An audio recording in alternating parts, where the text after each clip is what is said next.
Flu season is upon us. Which type will we worry about this year? And what kind of shots will we be told to take? Remember the swine flu scare of 1976? That was the year the U.S. government told us all that swine flu could turn out to be a killer that could spread across the nation. And Washington decided that every man, woman, and child in the nation should get a shot to prevent a nationwide outbreak, a pandemic. Well, 46 million of us obediently took the shot.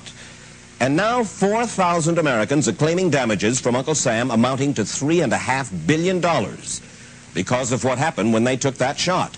By far the greatest number of the claims, 2/3 of them, are for neurological damage or even death, allegedly triggered by the flu shot.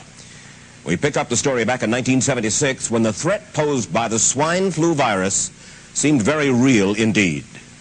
This virus was the cause of a pandemic in 1918 and 1919 that resulted in over 500,000 deaths in the United States, as well as 20 million deaths around the world. See how easy it is to... Thus, the U.S. government's publicity machine was cranked into action to urge all America to protect itself against the swine flu menace. Influenza is serious business. During major flu epidemics, millions of people are sick and thousands die. Well, this year you can get protection.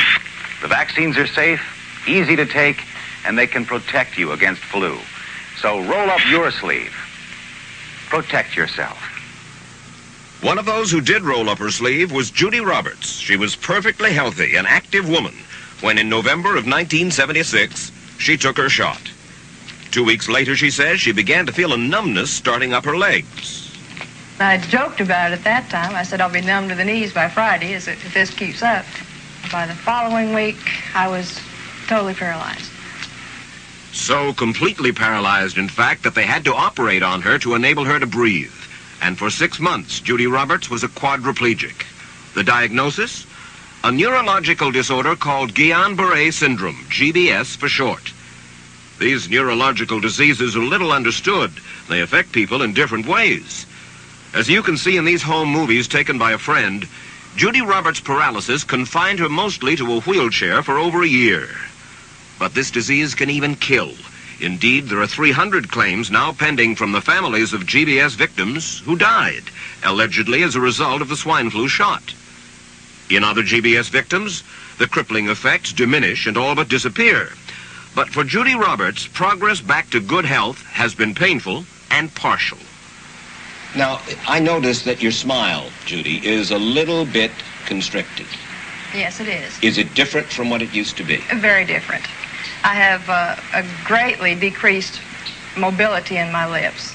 And I can't drink through a straw on the right-hand side. I can't blow out birthday candles. I don't whistle anymore, for which my husband is grateful. It may be a little difficult for you to answer this question, but have you recovered as much as you are going to recover? Yes, this is it. So you will now have a legacy of braces on your legs for the rest of your life? Yes, the weakness in my hands will stay and the leg braces will stay. So Judy Roberts and her husband have filed a claim against the U.S. government. They're asking $12 million, though they don't expect to get nearly that much. Judy, why did you take the flu shot? I'd never taken any other flu shots, but I felt like this was going to be a major epidemic. And the only way to prevent a major epidemic of a really deadly variety of flu was for everybody to be immunized. Where did this so-called deadly variety of flu, where did it first hit back in 1976? It began right here at Fort Dix in New Jersey in January of that year when a number of recruits began to complain of respiratory ailments, something like the common cold. An Army doctor here sent samples of their throat cultures to the New Jersey Public Health Lab to find out just what kind of bug was going around here. One of those samples was from a Private David Lewis who had left his sickbed to go on a forced march. Private Lewis had collapsed on that march, and his sergeant had revived him by mouth-to-mouth resuscitation. But the sergeant showed no signs of illness. A few days later, Private Lewis died. If this disease is so potentially fatal that it's going to kill a young, healthy man, a middle-aged school teacher doesn't have a prayer.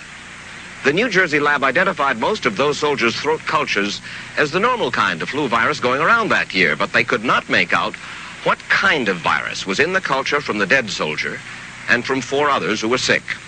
So they sent those cultures to the Federal Center for Disease Control in Atlanta, Georgia for further study. A few days later, they got the verdict: swine flu.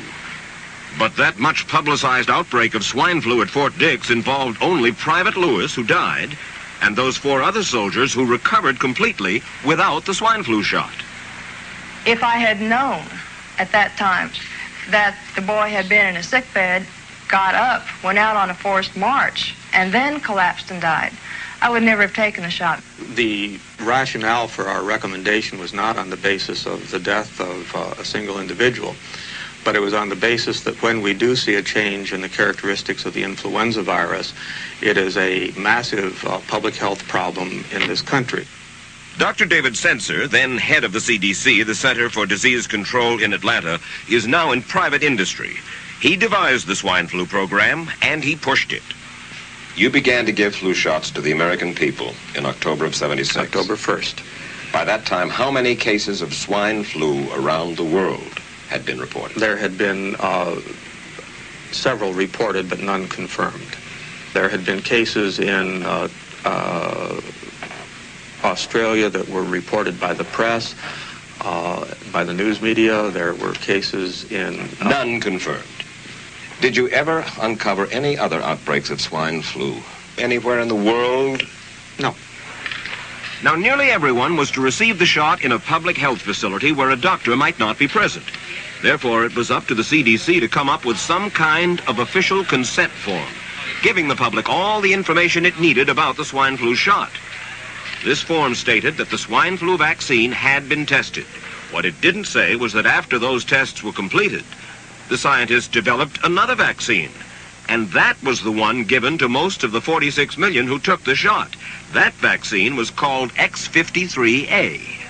Was X53A ever field tested? I can't say. I would have to... It wasn't. I don't know. Well, I would think that you're in charge of the program. I would have to check the records. I haven't looked at this in some time. The information form, the consent form, was also supposed to warn people about any risks of serious complications following the shot. But did it? No, I had never heard of any reactions other than a sore arm, fever, this sort of thing.